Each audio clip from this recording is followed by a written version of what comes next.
Hello, everyone, and welcome to the BackTable Podcast, your source for all things interventional and endovascular. You can find all previous episodes of our podcast on iTunes, Spotify, and on BackTable.com, and pretty much any podcast platform out there. This is Aaron Fritz as your host this week, and super excited to have our panel of guests, the other BackTable hosts, as well as our audio engineer, Kieran. We're going to talk about the results of our recent BackTable survey. We're pretty happy. We got about 100 responses. And anything you guys, first of all, let's just say hello to everybody. Michael, how are you doing this evening? Good. How's everybody else? Going at the results. Doing great. I'm interested. I'm expecting to find out that I won. So I do think it's worth bringing up for our audience that this survey has really created a major and possibly permanent rift between the hosts. On the one side, the good guys, me and Sabine, on the side of journalistic integrity, chose not to read the results of the survey so that this, would be kind of live, off the and cuff, genuine. whereas, our other guys, which are, Chris and Aaron, are more on the side of like the politicians who ask for the debate questions to be read ahead of time so that they have a leg up. So that's where we stand. I'll let the audience decide who is correct and who is Aaron and Chris. And so that's it. Yeah. So you just wanted to like open an envelope and be like, here's the results and read them one by one. Is that what you were? Yeah, like when we get to that question, like who is the host that you would most want to hang out with, and then it says Barraza. I wanted that to feel good, and so when we get to that question, I expect to be surprised. Yeah, are the hosts that will most be successful, right? That's on that one. All right, well, let's jump into it. First, I want to talk about kind of the numbers first, and then we'll get into the comments. So our first question on the survey was, when do you typically listen to the BackTable podcast? We had 97 responses, 47%. Should I screen share this? That might, because they're in pie charts. You guys want to see it? Yeah. Okay. Yeah. Let's do that. Nice. Is that okay with you, Kieran? Yeah. Let me know if it gets glitchy or anything. Yeah. Let's see how it goes. And when you hear gasps of surprise, those are from me or Sabine and genuine. Yeah, remember, Mike and I have not seen these results. Genuine surprise. All right. Can you guys see this? Yes. All right. Yeah. Cool. All right. So 98 responses. When do you typically listen to the BackTable podcast? 47% said whenever I have downtime or driving. 8.2% said while exercising or at the gym. And 36% said on my commute to work. And then about 8.2% said while at work. When do you guys listen to yours? When you're like, cranking I do out it when I run. episodes. When I'm running, I just put it on and I just listen to it then. And sometimes on the commute to work, but that's when I do mine. For me, it's either commute or it's really good for, when I'm doing some kind of task I don't have to pay great attention to, like cleaning the kitchen or saving someone's life. No, but the former, like it's great for cleaning the kitchen, something like that. How much cleaning the kitchen you do? Or changing diapers, right? You know what? You guys leave me alone. Let's just point out how many tabs Aaron has open. I got important travel. I got Lisbon. I got, going to New Orleans. All right, let's get back to where we were. All right. So, and Chris, just out of curiosity, when do you listen to podcasts? I almost exclusively listen on the drive. Like, that's what I was a little confused about for the commute. Like, I think one of the questions was like on the drive or on my commute. I guess mine are one and the same. So I think I selected. There's overlap there. I agree. Yep. I agree. There's I driving and then there's commute. I thought it was a commute. Flawed question a little bit, well, but I selected commute. I get it. Sometimes you're driving, but not on your commute. Well, some people take the subway or they bicycle or they walk. Yeah. Sure. Yeah, I actually am more likely to listen to it driving somewhere else other than work. Really? Yeah. Yeah, me too. Like when I drive to Shreveport. My drive to work is protected. Yeah. There's no work going on during that drive. I don't consider the podcast work. It's like very exciting to listen to you guys. Damn it. Yeah, we'll edit that part out that Michael just said. All right. Which online platform do you typically use to listen to our or download podcasts from? So what's y'all's guess in terms of what you think most people use? This is a iTunes. surprise to me. I would have thought Yeah. even Spotify like 75%. Yeah, 27%. Apple Podcast. Apple's 32. Jeez. People actually a decent amount just listen, stream it from our website, which is Yeah. pretty good. I'm actually surprised by that. Yeah. The app, which again, I mean, that's another 11. So that's 20% that actually are listening to it on our platform, which is pretty cool. That's impressive. Yeah. Overcast, and then there's a bunch of little guys like Pocket Casts. I know that's Yeah. what you use, right, Yeah. Sabine? Yeah. I use Pocket YouTube, Casts, which I love. 3%. That's why we're not killing it on YouTube, I guess. Google, YouTube is what? 3%. 3%. Yeah. Hmm. And then SoundCloud. But yeah, I don't know. I knew that the lion's share would be Spotify and Apple for the most part. For everyone else, why don't you try out Spotify? We get no endorsements for Spotify, but it is one of the most pleasing platforms. Yeah, I think it's got a great like UI, UX. They recently overhauled it too. Same Yeah. with Apple, but I think Spotify is pretty solid for most Well, the cool thing people. about Spotify is like it has, the pictures of the guests and stuff like that. And it just Yeah. has a sleeker look to it. Okay. So what do you think about the length of the podcast? So without looking at this too hard, what were you guys worried about? I guess people saying it's too long, too short. I was worried it was gonna be too long. I don't know. I sometimes mine go to like I know I just keep talking sometimes. Yeah, mine are never too short. Yeah, I was not worried about too short. Yeah. Too short that's- was not a concern. Yeah. Very few. it's One harder person part said that too you need to short. Shut up. I thought this was a good, answer. Just depends on the topic and the guest. Yeah, I think, totally. most people said just right. So, very few people criticized us for it being too long. I think it's hard to I try and keep things, I try and keep them under an hour. It If has they to be go, under, yeah. if they go much farther than an hour, then I cut them into 2 segments, Yeah. Yeah, I personally think an hour. 45 minutes. That's kind of the sweet spot. But I don't know. I mean, I'm biased on this because I listen to some podcasts that are like long form format, like Dan Carlin, Hardcore History, or what's the guy, Lex Friedman, Lex Friedman. Lex Friedman. His are like his 4 hours. Yeah. Yeah, or like 2.5 hours. I don't know. Like I don't feel like the need to complete it all in one setting, so I just put it on pause and then catch it back up, like when I get in the car or something. Yeah. To me, it's like an audiobook. I do that a lot as well. Exactly.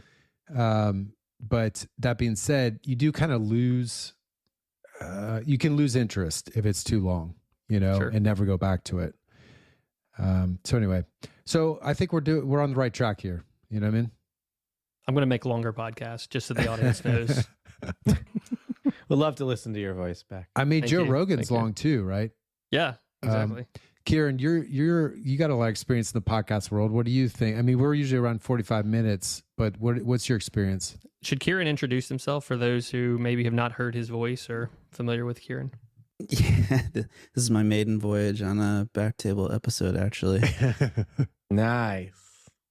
Yes, everybody. Kieran Gannon, he's our audio engineer, and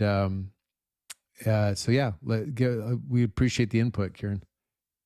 I mean, I think I'd be with what was the answer? The green one, right? Depends. It really does Depends. depend. And Yeah, I think there's a lot of value in 20-minute episodes. There's a lot of value in 45-minute episodes. And, I'm always a fan of multi-part episodes, I think, as opposed to really long ones myself when it comes to a podcast. That being said, I also really love Hardcore History and shows like that too. So I think it just depends. Sure. How many times in a week do you listen to our podcasts? This I actually, like the blue answer. Yeah. Never. That has, What percent that's of Peter people? Horner. No doubt. That's Peter Right. Horner. 4 people Never. said never.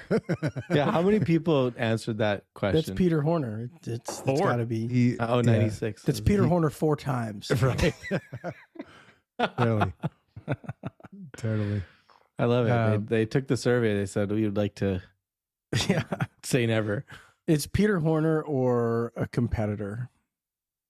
But this is great. I mean, most people are listening to us 1 to 2 times a week. And, if you just heard about the show, even just a few months ago, obviously there's a lot to catch up on. But I just love that people are tuning in, every week. So anyway, Well, I mean, I think that comes from, we release an episode pretty much. Yep. I mean, now it's every week. Before it was more, I think you started doing that, Aaron, about like beginning of this year. It was every week then. Yeah, it was probably last fall when we started doing it weekly. That's great. Yeah. Would it be a cool question if we don't already have it coming up? It's one of the negatives to not having read the results. Or you could have read the results. Hey, you know what? I made my decision and I'm sticking with it. And I stuck with Mike too. Thanks, brother. So it would have been cool to see a question of where our listeners are in their state of their career. Trainees, like med student, attending, fresh out, or grown up. That's what we can do in the future. Yeah. When Aaron and I looked at the results the first time, that's one of the things we said. Yeah. And then also knowing, also who's in not, what practice, what type of practice, vascular surgery, cardiology, and then, industry too. I learned that lesson in the second survey I sent out, and maybe at the end I can show you the EMR survey. And, I was like, I should have included this question in the first one. And it was like, it's a breakdown of how many people are, and we can look at that real quick because it kind of gives us a slice of probably our viewership. Yeah. Or if any of the audience members are listening to this podcast now, just email us and just one word, where are you at in your training, or how far out are you? Yeah, we'd love to know. They probably can't get that done in one word, but one sentence, describe where you are. Medical. Yeah. So these are some questions that kind of basically a thumbs up or thumbs down on how we're doing. Content's interesting. For the most part, we got a thumbs up on that. So that's pretty good. 90 to 5. At least no one said not satisfied. It's fine. We're going to release the names of all the people who responded in blue or red. Watch out. The length, most people are satisfied. We already kind of talked about that. Ads. This was the one that I was really kind of curious about to see what people would say, but only 6 out of 90 something, 98 people were not satisfied with that ads being there. So I found that interesting. Yeah, I'm surprised with that. That's clearly good. They needed more ads. Yeah, we need more ads. Well, I think we do I think our ads are pretty minimally intrusive. I mean, you can hit. Yeah. I mean, it doesn't like there are some ads that are it's like the first 5 minutes of the podcast for Rogan or first 7 minutes. And ours are just one blurb. No, I think that we have been, unlike the rift that we had between whether or not we should read the results, I think we've all been really on the same page about how we approach the ads and the role that they should or shouldn't play in our podcast. And I think we've all been pretty adamant that, we don't want our content to be controlled in any way, shape, or form except by our listeners. And so I'm pretty comfortable with how we're managing those. Yeah, agreed. Yeah, it's hard. We want to find the balance between putting out, practical, quality, good information, and also helping our sponsors, get their message out there. And paying our team. And paying our team. Yeah. I mean, all this, there's a lot of people behind the scenes doing work, paid work for this. And so, so we got to keep the lights on somehow. So I appreciate that our audience is okay with us doing ads, and that allows us to put out free content. So the other thing about ads is trying to keep them short, right? And I didn't get into that with the question, but we've played with some of the ads with kind of talking about something to help with engagement. We've done that for RadPad. We did it for Edward Jones. I'd be curious in a follow-up survey to find out more, kind of dig into that and whether or not that makes a difference, if from our audience point of view. I'm sure shorter the better is probably preferred, right? Yeah, because like I don't know about you guys, and Kieran, like I don't know if any of the other podcasts that you work on if they have ads, but that's the whole art of it. I think is trying to make it kind of fun, kind of engaging. I think Conan O'Brien does a good job of that. Any other examples that you can think of, Kieran? Yeah, I got one. The Fantasy Focused Football Podcast on ESPN does a great job with live reads. Mm-hmm. Live reads are so funny and they're quick.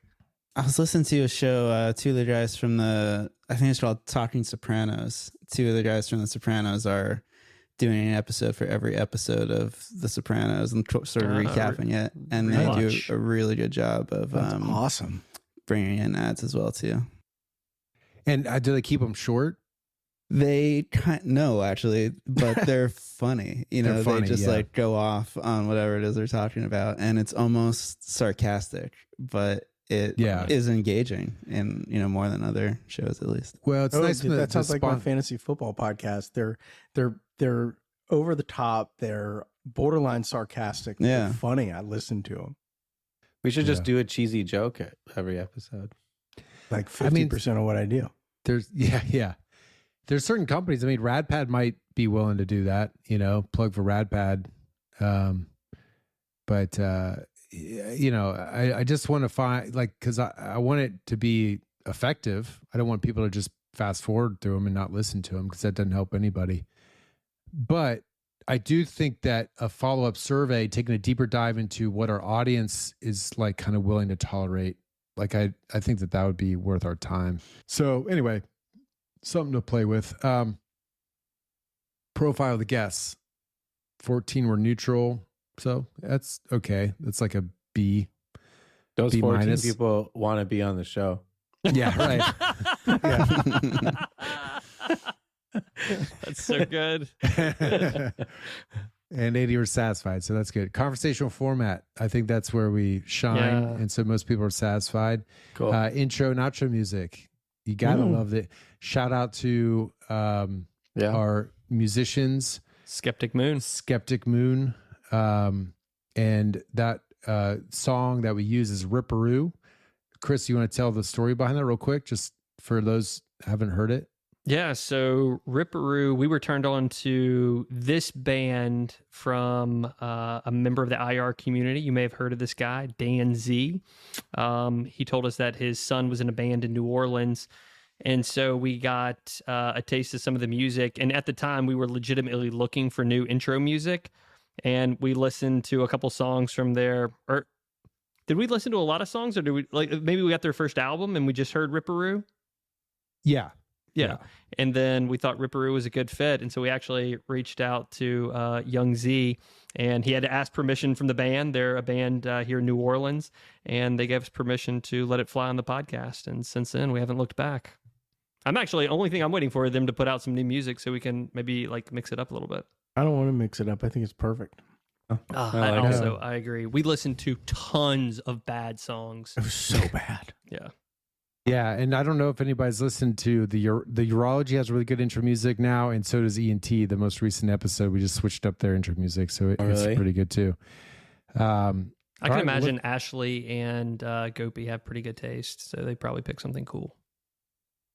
It was actually me, Chris, but yeah, we can give them credit. Okay. Yeah. All right, so let's get into the comments. Chris, do you have something that you want to jump into? Yes. So I'll first off just say that there's a lot of positive comments along the lines of please keep doing it. It's fantastic.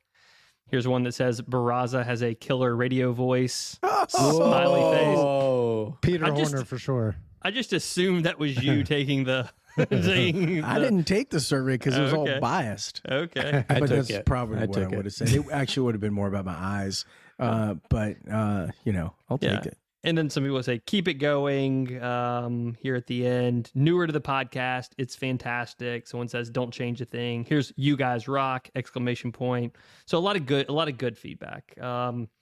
But here's some of the other things. Yes, let's go into the negative. Yeah, exactly. Because we got a negativity bias. We hear the negative shit. So some people suggested topics and some people just made suggestions in general. Here are a couple topic suggestions. Diagnostic biopsy discussion, full core benefits. No. Sorry. What does that even listener. mean? Sorry, I'm being a little too aggressive with this. I would assume that someone wants to know a little bit more about Are they talking about cores taking versus biopsies? FNAs? Well, so what we would occasionally do at Penn for renal biopsies would be to take one long core and cut them into a few pieces. Could that be the full core versus? That's be a little more specific. I don't know. Maybe they just want to know more about biopsy stuff in general, or the benefits over cores versus FNAs. Cores are always better. I don't know. I mean, look, you know what? This I shouldn't have come at it so hard. This person is right. We should be doing some more basic topics. I just didn't understand it. We should be doing topics of biopsies. Actually, it's a very valid topic. That's a lot of what many of us do. Yeah. It might be nice to have like a pathologist or something talk about the Chris samples has been they wanting get. to do that for a while. Yeah. Yeah. So actually, so there's two podcasts that I had in mind that maybe, well, one, we kind of have a podcast about liver biopsies. I did one with Thor, what was Thor's last name? Thor Johnson. And so we did talk about some biopsies there. I forgot what episode it is, but we can link to it. But I wanted to have a pathologist on to just talk about, I don't know, the difference between an FNA and, a core biopsy. What do they do? Like, just to like appreciate a little bit of what they do. I think sometimes like we kind of just gloss over that, like it's either positive or negative. I would love to join you for that one. Yeah. I mean, I think like, like they didn't train for 3 or 4 years just to like, push a button. Like once it's like radiology, probably it gets kind of glossed over as a commodity, but I'm sure there's a lot of art behind it. And the other thing I wanted to kind of, after doing this tips podcast, even though it's a real left turn, I wanted to do like a 4-parter on thyroid FNAs and like 4? Yeah. 4? Maybe 2? So what I wanted to do is, I wanted to get it from like, I wanted to get it from the IR perspective. I wanted to get it from the referring doc perspective. So like endocrinology, and then I wanted to hear from an ENT, and then I wanted to hear from pathology. And I would have broken those into like a 4 30-minute segments. I don't want to help you on that one. It's going to be good, dude. Should also loop in the GI doc for dealing with the intense nausea from having to listen to that. This is hurtful. Yeah. I'm kidding, Chris. It's actually a good idea. How about building a thyroid FNA practice? If you're going to do that, you have to bring somebody in to talk about thyroid ablation. That's the only way you can do that. Yeah. Maybe. Yeah. Okay. No, I think it's a good idea, Chris. I think... Kieran's it's like a bread and butter thing that no one like. I just feel like there's some things. I just feel like there's some things that like you do. Like I do tons of thyroid FNAs, and like we don't devote a lot of like mental energy to it. And so if somebody told me, "Hey, Chris, you can always use a 25 gauge needle. 3 passes would always be enough. You should always have a cytotech." Like I would just like to answer a couple of those questions, and I think I think people would listen to that podcast just for like, oh, okay, that's like, that would be the definitive answer to all thyroid FNA questions from the rest of their career. I actually think that's super valid. I'm just not going to listen to 4. 15 minute. Yeah. All right. I think you're, I don't do them anymore, but like, I would have loved knowing this 3 years ago. I'd never done a thyroid biopsy until I started my first job. And it's like, okay, this is how you do it. And we did a lot at Northwestern. Yeah. All right. So hold on. So other, and then there was another suggestion. Want to hear more from the community IR physicians on building niche IR programs at their respective institutions. That's a I feel cool like we do idea. it. I know it's a cool idea. I feel like we do it all the time though. Right. Like another one was early career emphasis would be good. I'm pretty sure that's like our kind of sweet spot, right? We do early it. Career emphasis, We do it, but it's like a specific topic. I think they're asking to like, what did you do to create like your practice? Yeah, like PAE. Like, how did you create a PAE practice in your area, kind of thing, right? Yeah, like not about the technical aspects, not about patient workup, just being like, what did you do? Like, I mean, we've had some for PAD, like Srini, when I talked to him, we talked about how he like went to a bunch of people to do PAD, but I don't know. I guess we could do more. I don't know how to. Well, the question is if there's this distinction between, when he says community, between, you know, a community setting like a rural or private practice versus academic. I don't know. I think it's just not academic. Yeah, if I had to yeah. guess, like I think like the Like all Lippman of our podcast. practices. Yeah. Yeah. But I mean, we Yeah. try to do that. You know, we've done some spine ones that are pretty niche, you know. Yeah. And to be fair, he's just saying more. So maybe he's like, yeah. that shit's good. Just want I think more it's a of great it. idea. Yeah. One thing, Chris, I just want to jump in right below that is disclosures for guests with conflict of interest. So we've had this come up Great question. very rarely. Most people don't seem to care. And I kind of, to me, we're not at SIR. We're not at a conference. This isn't a lecture. It's a conversation. When you go, you know, that's why we call it the meeting after the meeting. When you go sit down with somebody at the hotel bar after SIR, you don't give them your, you know, disclosure before you, have that conversation. And so that's why we don't do that. I think it kind of disrupts the flow of the discussion. How do you guys feel? I agree with you. I think we might consider doing that if it is more of a specific device that we're talking about, you know. And I think we have done that to some degree. I mean, I think that was made pretty clear when we did one of the Inari sponsored podcasts, and same with Medtronic. But I think it's a great point. It's something that we should consider moving forward. But I don't think it's relevant in every single one we do. Like the tips, for example. Like there's no need. Right. Well, I also I guess like one of the things, one, you're totally right. It's completely valid. And I think if you're used to going to lectures that you're used to hearing about it from the guests, but we're like trying to like start a conversation with somebody. It just feels weird to open. It seems kind of weird and informal to be like, tell us about your disclosures. And it just like, to me, sets kind of a funny tone. If anything, I would do it afterwards and work it into the beginning. But also, how many SIR lectures do you sit through and they have a world of conflicts of interest? Like they're talking about like a company they're involved in and like the topic is like on that. And then, but we still listen. Like, I don't think their points are any less valid. Like, I just feel like,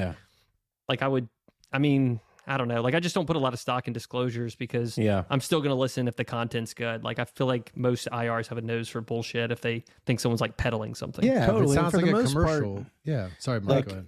I think you can do it onto the podcast. We're pretty confident that you're not a shill from the industry when you're coming on. Like, I think we do a pretty good job selecting our guests like that, and then also, we can put it on the show notes or something. I don't think it has to be part of the episode. Like, hey, exactly like you were saying, Beck. Like, it's kind of weird. Like, okay, show your disclosures. Mm-hmm. I think that's a good idea. I think that's a good compromise. Just put it on the show notes. That's fine. It's there. And, no one ever pays attention to that 5-second disclosure slide, at SIR, right? So, except for, we can cut this. Stephen Hunt used to be disclosures, and he'd put "I wish" and then go to the next slide. I always thought that was so funny. Yeah. What did he say? It would be like at wit. What would he? Like disclosures. Everybody lists the companies that pay him. For his consultants. For disclosures, he would put "I wish" and then go to the next one. And I always thought that was so funny. That's funny.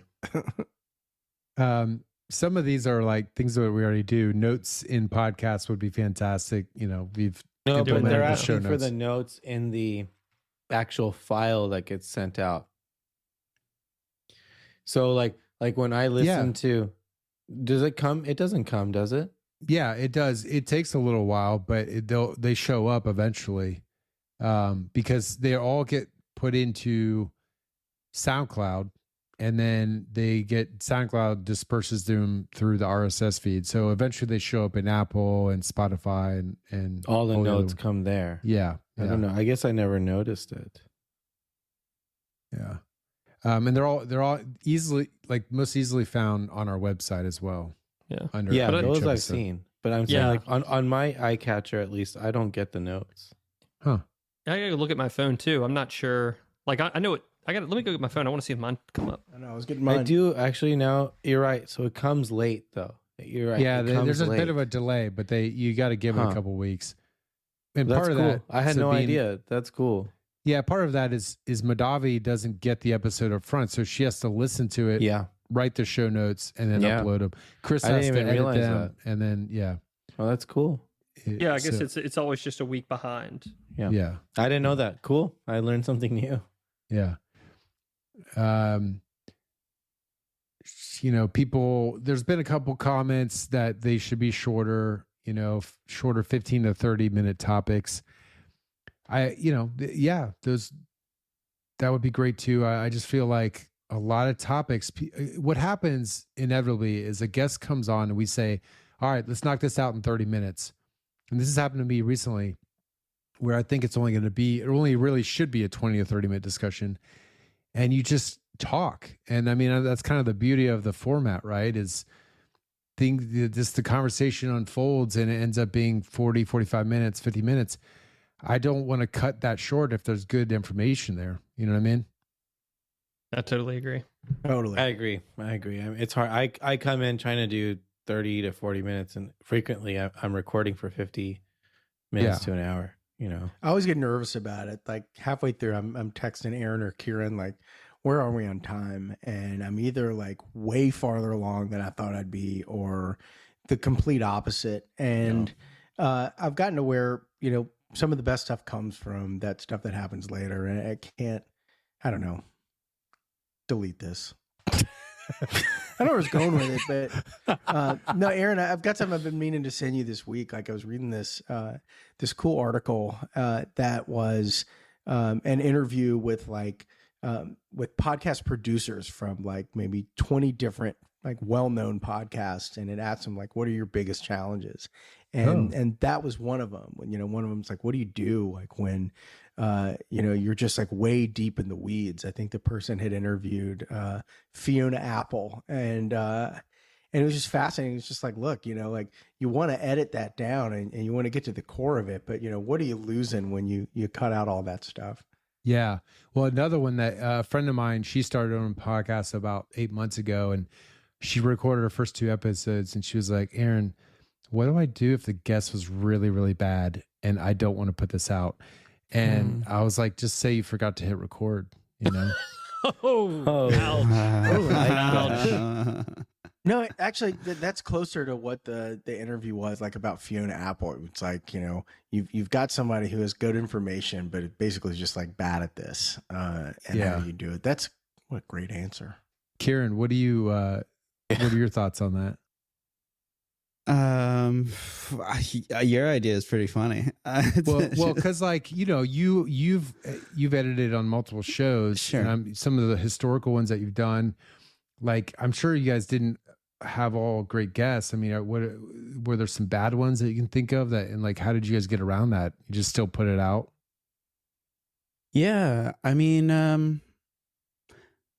I think that from an editor's perspective, like I never really hosts will often think like this didn't go so well. This time was, this was a bad episode or something like that.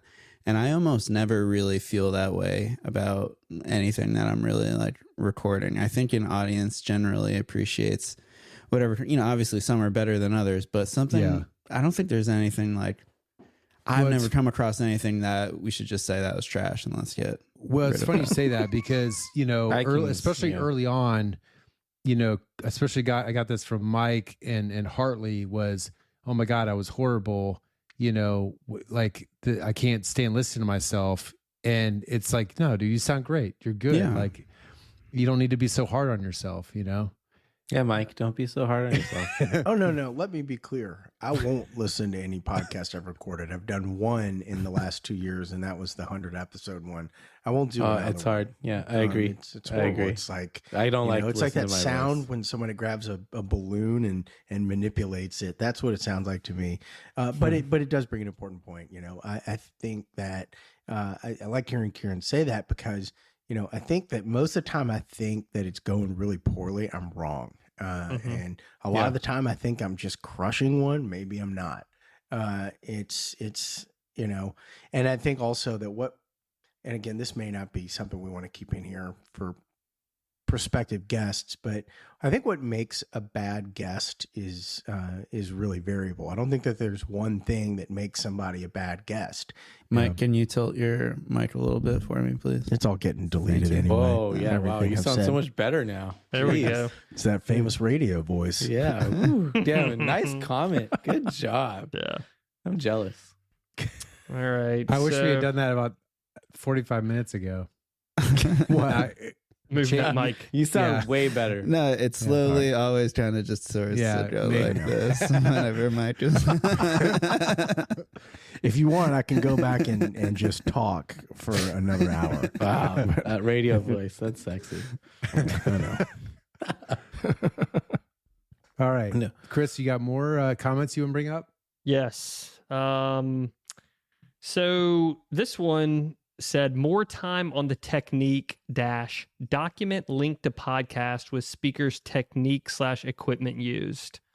I thought we spent like a fair amount on technique. I wouldn't imagine people want us to dig into that more, but I could see where it would be very helpful. Like if someone like took notes and was like, this is like the splenic access, like all the stuff the speaker mentioned. I could see where that would be pretty helpful. Yeah, there was another comment. Sometimes the technique / procedural topics feel too surface level for the audience. Would like to hear more depth on those. Agreed. I think like your kind of tips university and stuff like that really go into technique way more in detail than in a single episode going over epidemiology and workup and everything. So I think things like that, we can do more of these university episodes like of technique. I mean, I think things that come to my mind are like UAE or PAE and Y90 and this, and like you can talk about all this other stuff that are so, a trainee or someone who's coming out of training can really listen to this and learn. So I think you're right. And I think that's a good point. I look back to when I first started recording these like 3 years ago, and it's back to kind of what we had first started doing with BackTable. Remember when we were trying to do, what was it called? Like the toolbox thing with what everybody uses in a specific case. When I was my first year out of training, I cared immensely about that, like what catheters you were using for this procedure. And if you were to tell me about doing like a PAE or something like that now, like I would really care about, what are you using to get over? What are you using to select this and that?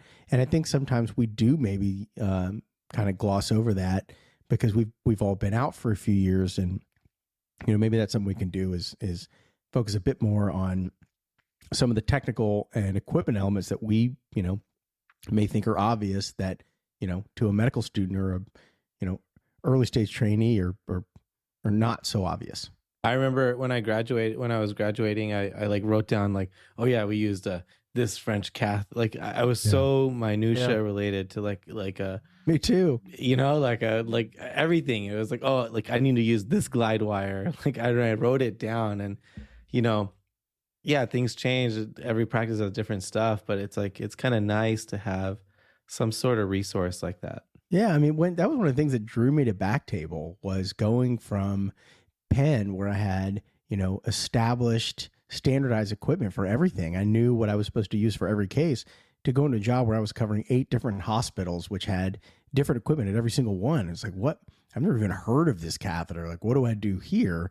And I was like, I need something that is going to guide me in, telling me how to manage that. Like every closet is different, how am I going to know what to use in these scenarios? And so, that's part of what drew me here was like, I need somebody to help welcome me into the incredible mass of equipment that we have at our fingertips. It was our bone marrow discussion, wasn't it? The bone marrow biopsies. It was episode 1. It was episode 1 on control versus Jim Sheedy. Actually, what is episode 1? I've never listened on to control. It. Is it really? Yeah, I've never listened to it because I'd only used the on control before then. I've still just used the Jim Sheedy. Yeah, God, the on control is such a dream. Our pathologists say don't use the drill; it's bad. Well, they're liars. They don't say bad. They don't say that about mine. Your pathologist. That thing is a dream. Anyway, it's amazing. You guys saw that picture I sent, right? Like that thing was like my sample looked like a worm. It's incredible. It's huge. I'm gonna fast. then take a bigger sample than whatever Aaron's was. Yeah, but Aaron's would have come It's out impossible. in a quarter of the time, and he got to use a drill. Yeah. I don't even use a drill. I just it's like a screwdriver. He's not even using the drill. Because the needle is so sharp. The needle is so sharp. It is a great needle, but most of those patients are demineralized anyway, so it just glides right in. I mean, it's a 5-minute procedure with that. Somebody gave me a good tip on kyphos the other day as far as like taking the biopsy. They just use the drill, like the little drill that you throw in, like that comes with a strike. And they take it off and on the top. yeah, and you just take off like That's the little, what I do. the little bone fragments. Oh, that come out Really? of You the just drill it all the way in? No, and then it's stuff on it, and then you just put it on a telephone and put in a formalin. That's your biopsy. Yeah, that's a good idea. It's always negative. Interesting. Yeah, it's okay. It is. So right. It's the resources. Convince me He's not I'm going to use he's that. built Yeah. for it. A thing that I've thought of, and I don't think this is on the questionnaire, the survey, and I think it's a hard topic to talk about, is complications. Can we talk about an episode of like, oh, what were your worst complications, or what is that? Dude, I we would can love to do a whole show on that. Like with multi specialties. One of our best episodes, I think, is the one with Maureen Cohey. Good. And because she was willing to be honest and tell and walk through a whole horrible experience. If we could get more people on to talk about that sort of thing, I have an experience, and maybe we, just a few of us, because I know Chris, you've shared experiences with me. Achal had a really bad experience recently, and I mean, if we all do. I mean, if you do this stuff, you're not gonna, gonna have a bad experience. Do What's an the episode quote? on that. If you don't have any complications, you aren't doing it enough. Yeah, right. That's a great quote. Right. Unless you're me. No, I thought that episode was amazing. I thought that was one of our best ones. I was just like, I'll never forget listening to that for the first time. I just moved to Baton Rouge. I'm unloading boxes, and I stopped unloading boxes and just like sat down for a second and just listened. Yeah, it's like, this is amazing. Because you could sit there and like hear that like rush of air, like that sucking sound, and just think to yourself, holy shit, I mean, we've all probably experienced that to a certain extent, where you're like, you're checking floor real quick, So yeah, I mean, like, I know people love to learn from other complications, and having that, I just don't know, we ask like a very, fun guest to talk about a complication that could be an episode. I don't know. I think one thing we could do, I mean, because there's no lesson you learn better than when you've made a mistake and you don't make it again. It may be something that we could ask our audience to confidentially submit a story one at a time that could be read by one of us, because that's cool. Nobody wants to come up there and say all these complications were mine. No, a confidential story. We could do that. We talk about it. Yeah, we could do that just like we did this via survey, and it's free form, and they could just write it.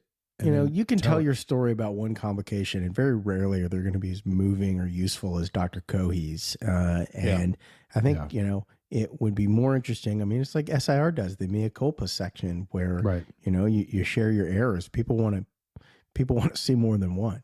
I love the idea. Someone submits a anonymous thing, and we do a survey and we talk about it.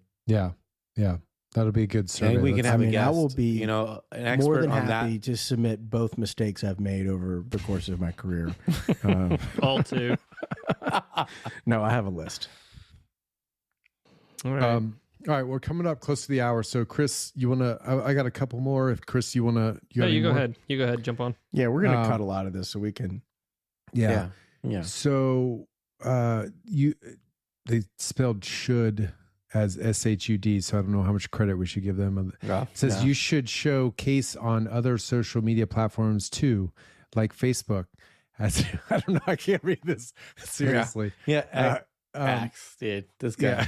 Yeah. No, but I mean, let's kick a shout out to our social media team and what they're doing on Instagram. It's really great. But I think we have moved away from being a case sharing platform. Yeah. A what? A case sharing platform, because we played with that for a little while. About being somewhere where you could share cases. There's too much just have it be competition within our community. Yeah. I mean, you can't fight Twitter, right? Yeah. Twitter and LinkedIn. Those are the ultimate sources for that sort of thing. You just don't, can't compete. So Thank you for the suggestion, but no thank you. right. And somebody else had mentioned, please show more images. But again, we're a podcast. So, yes, we are putting more content on YouTube. Like, for example, the one that we did on the GI bleed where you actually showed a case, Sabine, but those are going to be few and far between because just so our audience knows, a lot of work goes into this behind the scenes. And, the videos are tricky to edit. And I have a question. Some of the music podcasts that I listen to, like they're separated into chapters, and then sometimes the chapter has its own, like while I'm listening to it, the image changes, and it's not a video, but it's like the image changes, like it'll be like a new album art or something like that. I wonder if we could do something like that for some technique. Be like, you can talk about that, Kieran. Maybe more. But is it the same track? Is it like the same? It's the same podcast, but it has chapters. So it's like each chapter has its own album art. Got it. So like if you were listening to an album of music and each song had its own but this like is a podcast. Right? But it's a podcast. Because I listen to a lot of music podcasts, and I know I'm sure Spotify and Apple Podcasts support that feature. Totally. And I'm looking at it, and it changes to like so I don't know. That could be kind of cool. Yeah. Because then you could show like an image. Just show like an image. I don't know, even if it's just a random image. BackTable setup, something like that. Yeah. I guess one of the things I did want to point out, like into like defending us a little bit, there's a lot of cool stuff we really and truly would love to do. But we are kind of limited by like our day job. There's just time and resources, and there were a lot of suggestions here that was like, that would be really cool to do, but sometimes we're just limited on like how many man hours we have to devote to stuff like that's, putting like pictures up actually takes a lot of work, but that takes a lot of work. Yeah. I mean, that's just what I'm saying is like someone has to do all those pictures and time it on the podcast. Yeah. We got to like do all that. Yeah. Even though it's not like insurmountable, like it's even sometimes just hard enough to just like get the pictures to then put up. So I don't know. You're right. Man, most of the time I'm doing a case, I don't know at that moment that it's a case that I want to share with the world on a podcast. Like, oh, this is going to be a cool case. I'm usually like, let's do this. Yeah. And then the last one I kind of want to bring up was how about highlighting some of the best educators in IR, attendings that made fellowship/residency special because of their educational skills and or passion for teaching. That's cool. That's really cool. I guess highlighting attendings like for you, Sabine, Bob Rio, like having him on. Yeah. And it kind of goes to the idea we've had to like really get into mentorship. And I know it's like we've talked about that. It's like a buzzword that everybody throws around, but I think it's so important. And I hear guys talking about it all the time about, and it's mostly people who were deprived of like mentorship. They're just like, I wish I had a better mentor to get me through fellowship or to help me find a good job. And I think we take for granted how important that is, like a really good mentor. And, mine was the person who,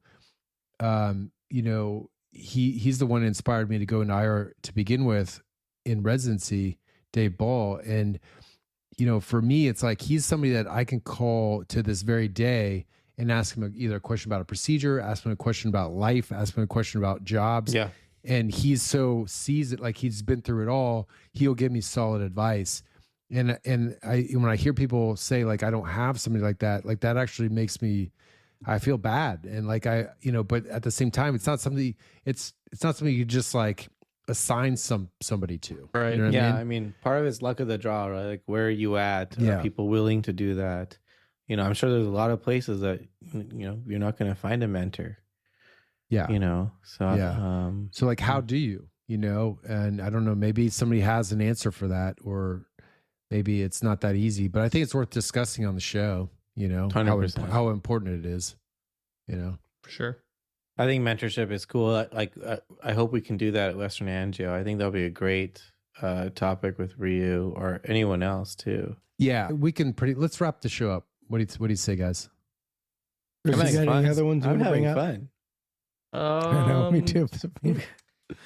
No, I mean there might have been a couple. Where was that one about Jill let's get some more. Somerset?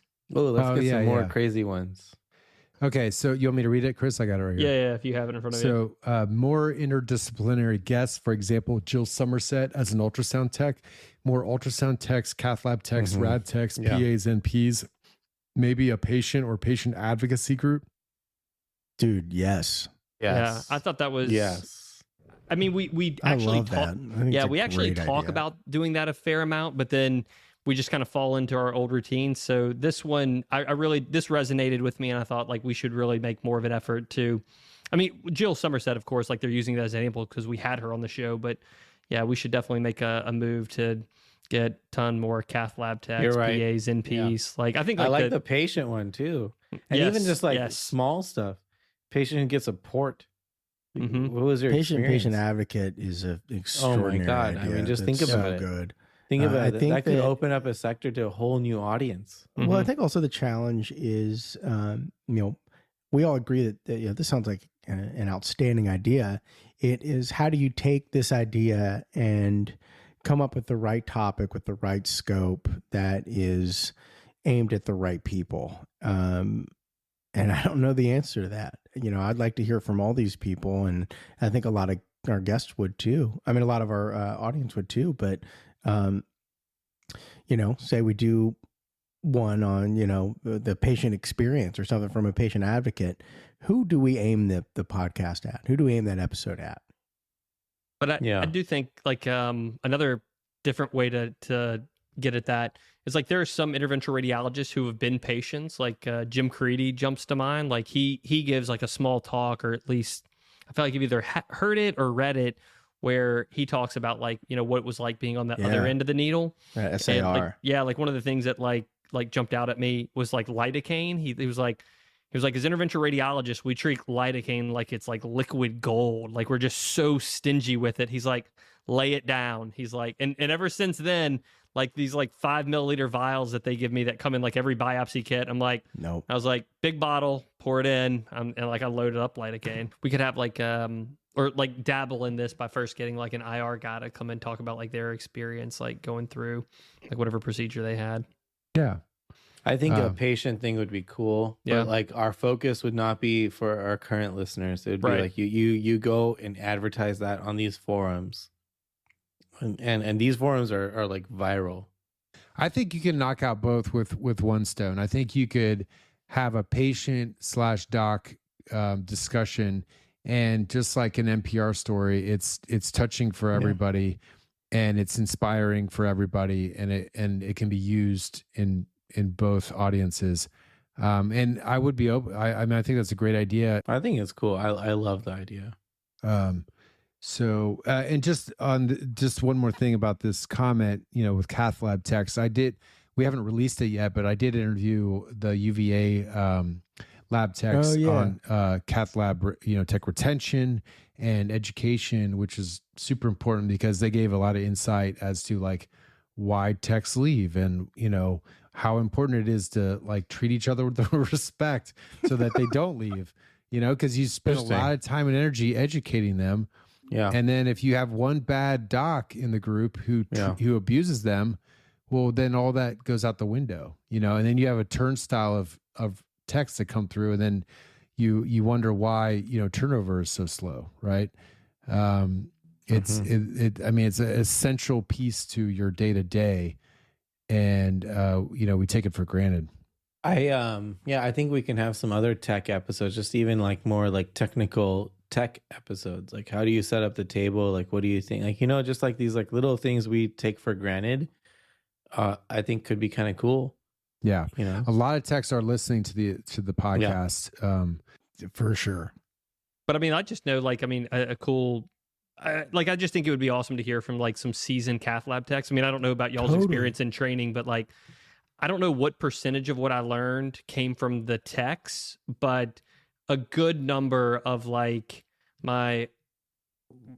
just like excellent tips that just weren't in the textbooks. They're like, like bend this peel away sheath and you'll be able to exchange this, or something like that. I mean, the texts were like as much as part of the education as the attendings. And, they were certainly there all the time. My guy in Baton Rouge now is like one of the most valuable educators I've ever had in my entire career. That's awesome. If I have like a super complicated case, like a really challenging one, I text him. I was like, hey, man, can you come hang out with me during this? Like, he's my guy. That's good. When I came to my job, I mean, literally, I like when I was on call, I'd tell my techs like, "What would you guys do?" I had no idea. Like there was like a PA like, "What should even I when do?" I do know, even like, when I do know, they saw way more than I did. So well, it's my way of asking like, what would my partners do without having to call my partners? Right. No, I asked them what would they do because. I did too. It's like, hey, I'll do that. I'll say like, what will Majoria do? Who's like the legend in my department, and I'll ask him that. But my guy, like, shout out to Greg Serio. Like that guy is he's a stud. Let's have him on the show. Shout out to Chrissy and Jamie too from Vandy. Yeah, you guys remember Chrissy and Jamie? Yeah, I don't know if they're still Vandy. No. Jamie's in Florida now. I was just texting with her the other day. No way. She listens to the show, and Chrissy just wished me happy birthday the other day, so I was texting with her. That's cool. I think we should have more. I do think we should expand, like techs. I like this idea of techs. Nurses too. I think we're overlooking the IR nursing. NPs, PAs for there's no doubt. PAs, NPs. There's so much more. The ones more. in my group are so good. There's so much more, and we are the premier aspect of endovascular, for sure. Remember Linsky was saying that the other day. He said all the NPs at MedStar listen to the show, and that we need to do more episodes focused on them or have some of them on. I would love that. Well, cool. All right. Well, I'm going to wrap things up here, guys. Unless you have any final thoughts. Hold on. One more person said, gosh. The microphone quality is sometimes poor and makes it hard to listen to. I was trying to avoid that. That cut me so deep. Whoever wrote that, we work so hard on it. We send our guests microphones, and it doesn't always work out. But if it makes you feel better, they're probably talking about me. No, you sound good. No, you got the radio good right now. But as my dear friend Kieran pointed out, like most of the time, I just gradually goes like this. Yeah. Hey, Mike, where'd you go?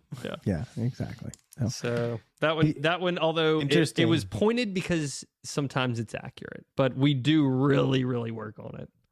Yeah. I think that's one of the things I think our guests are most surprised about when they come onto our show for the first time. They are expecting some bougie, like, I don't know, just some Boondocks thing, like, oh hey, like talk to me on the phone, we can do a podcast. No, we're like very professional, and Kieran has been awesome in everything in this. Like, I mean, everything. It's very. Everyone has always told me, anyone who I've brought on for the first time, that wow, this is like the most professional thing they've seen or dealt with. In medicine, you don't deal with this kind of like professional status, right? Like you go to the hospital, you do your job, and you go home. This is a very streamlined, awesome thing. And I think we do a lot to try to make our audio quality good and our podcast awesome. We would be hosed without Kieran and Brian, and Mike, especially. And Michael, too. Michael. Yeah. Hey. Not Michael Brazza. I know, but it took me a second. I thought we were talking about me. That's so funny. You got so excited. I was. So I have to give kudos to you, Kieran, and Mike. Thanks for keeping us in check. What the world doesn't know is that most of the time I either stay a few minutes late or come a few minutes on and talk to Kieran for a minute, just to hear about his life. But hold on. There was one more that I wanted to share. This is someone clearly from the international audience, but they said, please make sure to use generic terms for medications. This is an international audience listening, and we're not familiar with many of the U.S. drug trade names. That is 100% legit. Zyfantin. Yeah, so something to keep in mind. But oftentimes, that is tough to do because, we're doing it off the cuff. And so sometimes you don't know the generic term, but I mean, something to, maybe we should try and know it more. That's tough. Yeah. Plavix is a lot easier to say than. Yeah. No, I was trying to say Zyvanthin or whatever. Plavix is way easier to say. Tips University, Zyvanthin. But no, seriously. But one final thing that is vitally important is that thank you anybody who filled out this survey, and thank you anybody who is listening to us talk about this survey, and thank you for anybody who's ever come on the show, because we are nowhere and we are nothing without our guests and our listeners, and we are so grateful. This is such a privilege to be able to actually be on here and talk about this. I never thought we would be able to be on here talking about this 3 years ago, but we are truly dedicated to making this the best resource that we can. And just bear with us. It's going to take us time, but we are here to make this better for you. Man, is he going to get said. the quote for the episode? That's going to go in. That's going to go in for the quote. Damn, that's really nice job, bro. Yeah, he scripted that. I felt like that was scripted. No. Look, you want to see my computer screen? I just did that right now. And outro music. Here we go. Dude, that was good. That was the quote so to the good. episode. I got Jeez. chills when he said it. All right, that was All good. right.